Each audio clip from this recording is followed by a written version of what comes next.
Esselamu Aleyküm ve Rahmetullah.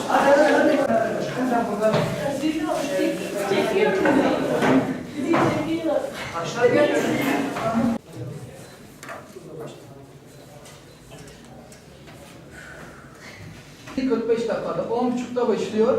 10.30'da ilk 45 dakika dışarı çıkmak yok.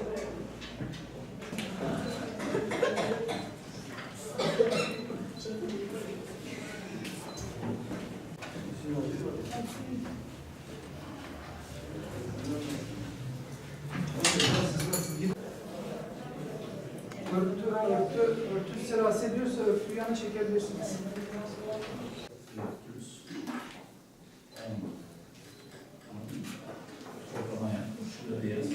Başladıktan sonra burada durmayacaksınız. Bir doldurun ben teker teker alacağım.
Türkiye geneli 46 ilde 46 il merkezinde 100'ün üzerinde ilçede birçok köy ve beldede an itibariyle on binlerce kardeşimiz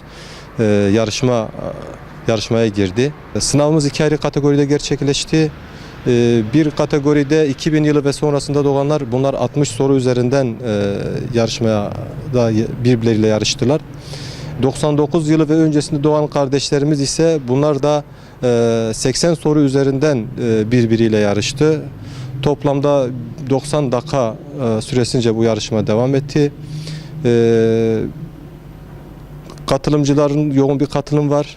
Müracaat eden kardeşlerimizin büyük bir çoğunluğu şu an için yarışmaya girdi final boyutuyla. Bizler bunu gerçekleştirirken gerçekten umduğumuz hedefimizin birçok üzerinde bir teveccühle karşılaştık. Bu bizi sevindiren bir durumdur. Kur'an Nesli platformu olarak da Kur'an'a hizmet etmek, Kur'an'ın anlaşılması noktasında çalışmalar yapmak, Kur'an Nesli çalışanlarını, Kur'an Nesli gönüllülerini sevindiren, Rablerine şükrettiren bir noktadır.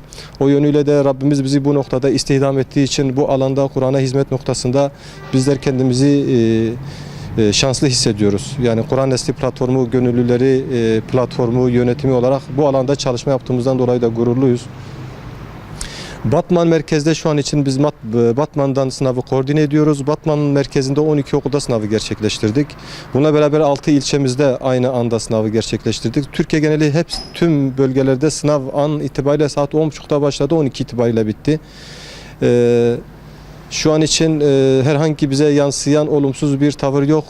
Tüm bölgelerimizle, tüm illerimizle koordine halindeyiz. Yaşanan sıkıntılara anlık olarak sorunları çözme noktasında kardeşlerimizle, arkadaşlarımızla iletişim halindeyiz. Bu noktada da şu ana kadar bize yansıyan olumsuz bir tavır yok. Mevcut tablo bizi sevindiriyor. Yeni yetişen nesil Kur'an'la tanışıyor çünkü. Bu anlamda toplumun gelecek yeni yetişen neslin Kur'an'la tanışması, Kur'an'la olaylara, hayatına yön vermesi noktasında da yaptığımız bu çalışmanın önemli olduğuna inanıyoruz. Bizler bu yönüyle de hem gerçekleştirdiğimiz gelinen noktada hem de belirlediğimiz hedefin çok üzerinde bir teveccühle karşılaştık.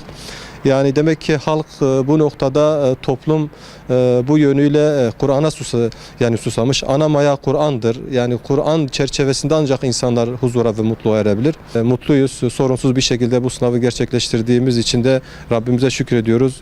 Bu noktada bize katkı veren tüm mercilerdeki en ufak kardeşimiz de Kur'an Nesli platformu adına üye ve gönüllüsü bulunan tüm kardeşlerimize teşekkürlerimizi sunuyoruz genel merkez olarak. Ayrıca Türkiye'nin Edirne'sinden Iğdır'ına kadar bu 3 aylık süreç boyunca gayret gösteren, çalışan, çaba sarf eden tüm kardeşlerimizden Allah razı olsun. Bu semereler, bu tablolar kendiliğinden oluşmuyor. Bu tabloların ortaya çıkmasında kardeşlerimizin, gönüllülerimizin büyük bir fedakarlığı var. Bu işin mimarları aslında onlardır. Bu vesileyle kendilerine Edirne'den Iğdır'a kadar tüm gönüllülerimize, tüm temsilcilerimize teşekkür ediyoruz.